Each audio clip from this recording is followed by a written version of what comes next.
Hey guys, Lauren here, and I'm using the printables to make a 12 by 12 layout today with multiple photos. So I've got a range of photos here of my son dancing at the beach, as you do, but that was a fun moment to record, and I have used only 6 of them. I did print 9, which means that I'll be able to use those 3 in a different way. And I'm going to work on using these pattern papers that I've created by printing the pocket page cards that Deb has designed. So check out my video for the first video for the month to see how I made these and how I printed these and the other printables. But I'm just having fun here with working out that they could layer nicely, and they go, well, of course they go well together. They're part of the same collection and the same kit that Deb has designed to make them work with Steph's kit that she made. So I decided I was going to use that black and white paper to back the photos, but I stuffed it up. So instead I am going to make 2 like film strips of photos, so 3 in each of them, and that way I can sort of layer them up rather than be a big cluster of 6 photos in a square, or a rectangle that would be. And instead, excuse me, a yawn. Instead I'm going to use that black and white spotty paper by ripping that part off with all that tape that was being ruined, and use it as the border, the start of my clustering, or layering I should say. So here's where we get scissor happy with the pattern paper, and we're going to work out where all my colours are going to go and what's going to be the final design. So I'm liking the 3 of these colours together. They are just a very nice pop of brightness, and I'm liking the way the photos are sitting a bit random at the same time as neat together.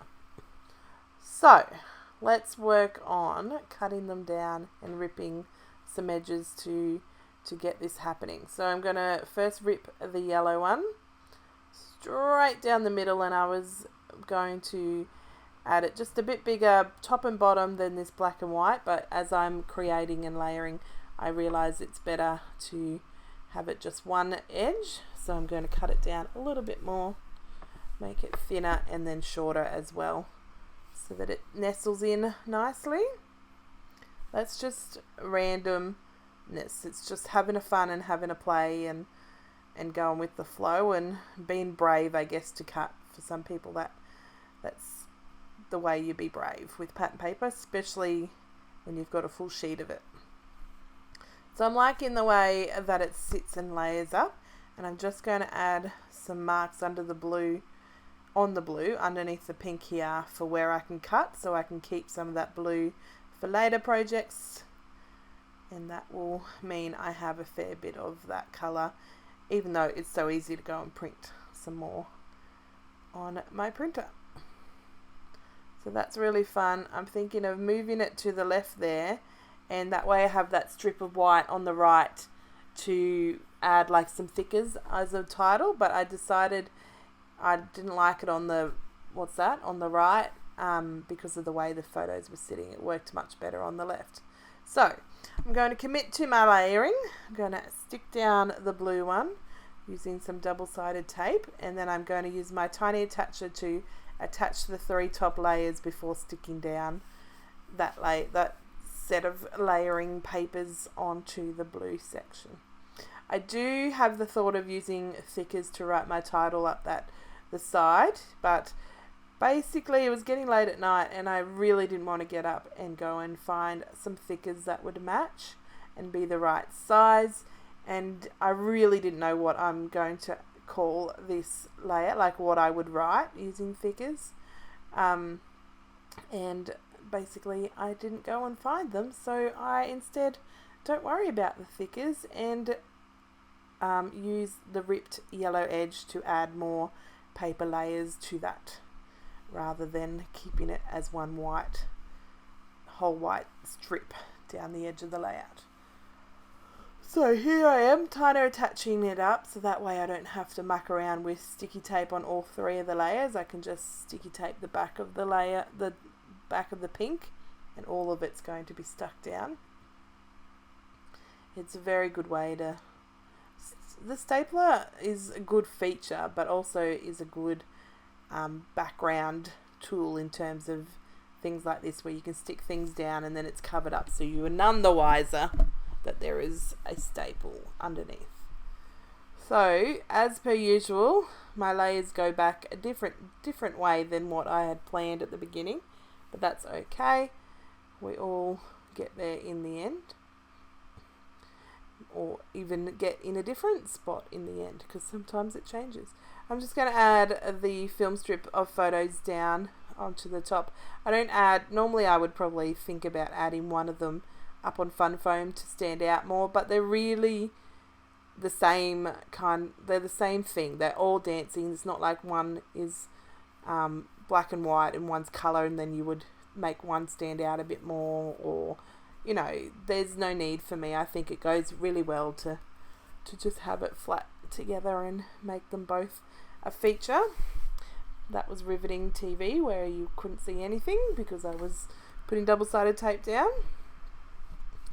And that's what's going on now. So then I'm going to get set to adding that ruffled edge to the left here and filling in that white space. But then I'm also going to work on the clusters and working out exactly how this page is going to be embellished and how it's going to be completed.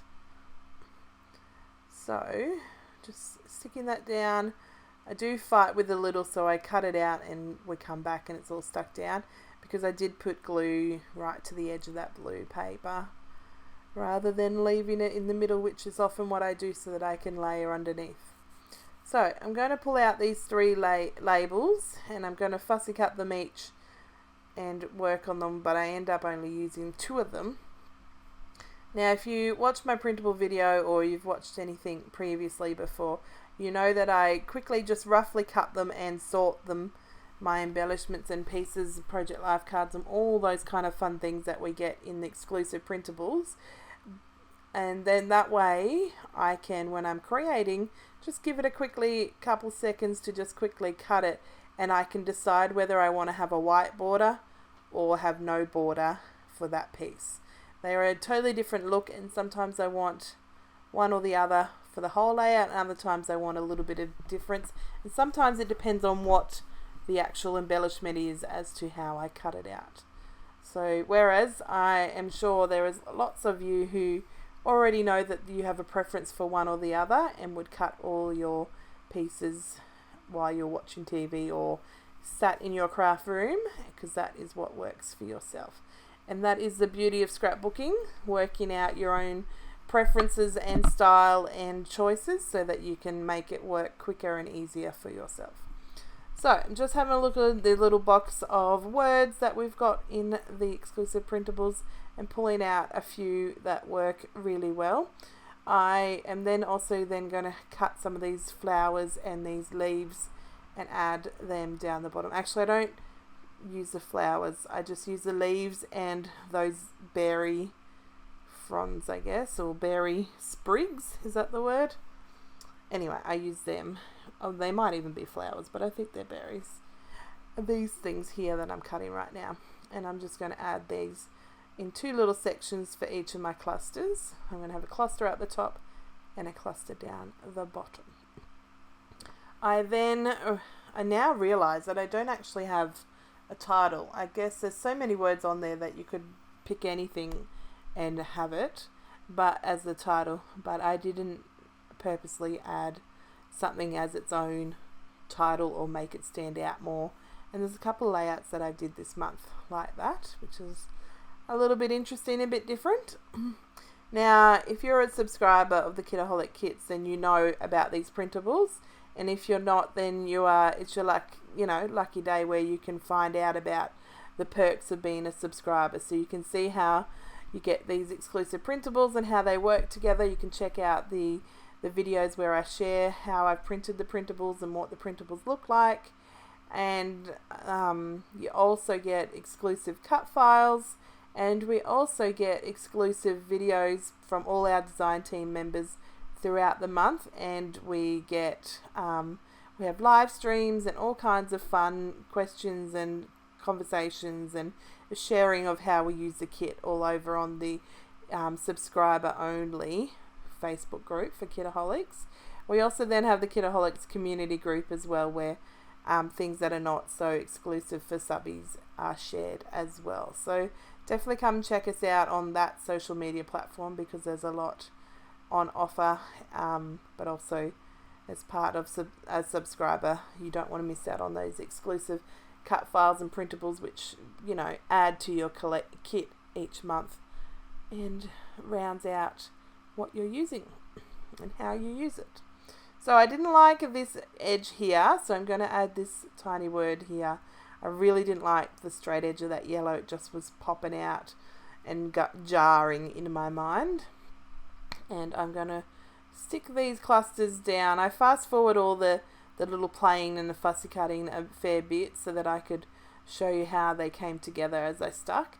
So I'm just adding the double-sided tape in the middle of that label so that I can then layer the leaves and the berry sprigs underneath the edges, rather than being committed to the middle. Committed to on top, I should say. And I'm just quickly fussy cutting these little phrases so that I could stick them down.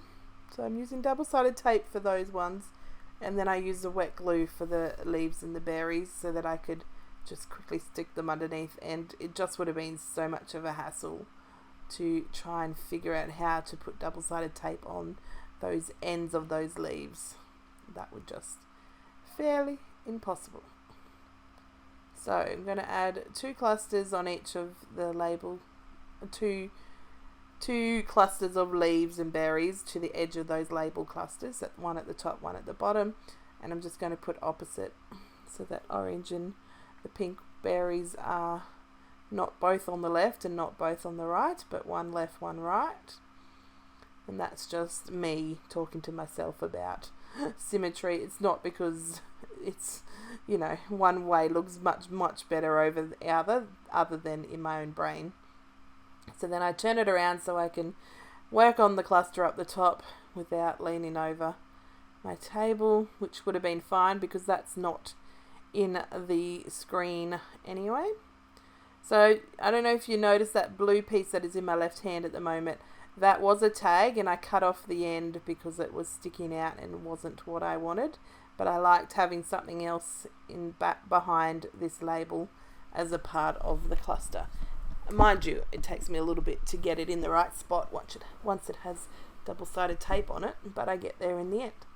So I originally had this cluster to the right side of the photo, but realised it needed to nestle in here, just like the bottom one nestled in, so that you don't see the jarring lines of the film strips. So because the film strips of the photos are quite straight, even though there's a lot of straight lines in the paper behind, it sort of just was leaving this little dead space and wasn't working. So the clusters nestled in there work perfectly, and it's like it was meant to be. So adding some film strips, some paint strips, and some words to this cluster up the top, and this beautiful camera is going to go up there as well once I have a play with these leaves and finish those parts off. On it goes, and then I'll turn it back around so we can see. On goes this phrase up the top here, and that's just going to draw out that cluster to be the full length of the top of the photos, and it's going to be that top cluster is going to have my layering, because I'm going to fill in that label. And layering, I mean journaling. Ay, so many wrong words. And sorry that we're out of screen a little. I'm just putting some double-sided tape on this camera, and then on he goes. And that's going to be the fun of it. So on goes my journaling and some of these phrase stickers. I do add some enamel dots, which is, I don't believe, in the filming, but you'll be able to see it in the close-up. Not too much, just a couple from my stash. Sometimes I do that. Sometimes I just put the glue on and I cut the embellishment or pick up the embellishment, put some glue on it, some double-sided tape on it, and go to stick it down, and it doesn't go there, so then I have to find a different spot for it on the layout. And it, 9 times, well, probably even more, 99 times out of 100, it works really well up. You know, there is a couple of times where I have to put it to the side and admit defeat that it's not going to work on this layout. So just using a Sharpie pen, because I've printed on a glossy photo paper, and as long as you don't smudge it in the first 10 seconds, it does dry very well and you're none the wiser to it being on glossy paper. There we go, just adding some journaling about him dancing at the beach, because why not? And he's also always a goofball. I'm going to add a dotted line for a border and all the way around, and I did consider like bordering the edges of pattern paper, but because of the brightness of the colour and the jagged ripped edges, it doesn't need that at all, so I refrain from adding too much doodly border and dotted line borders to the whole page, and instead just stick with the full outer border around the full 12 by 12.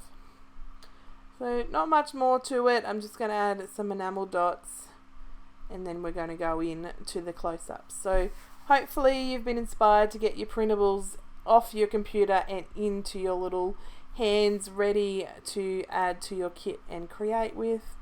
And have a great day creating. Bye guys.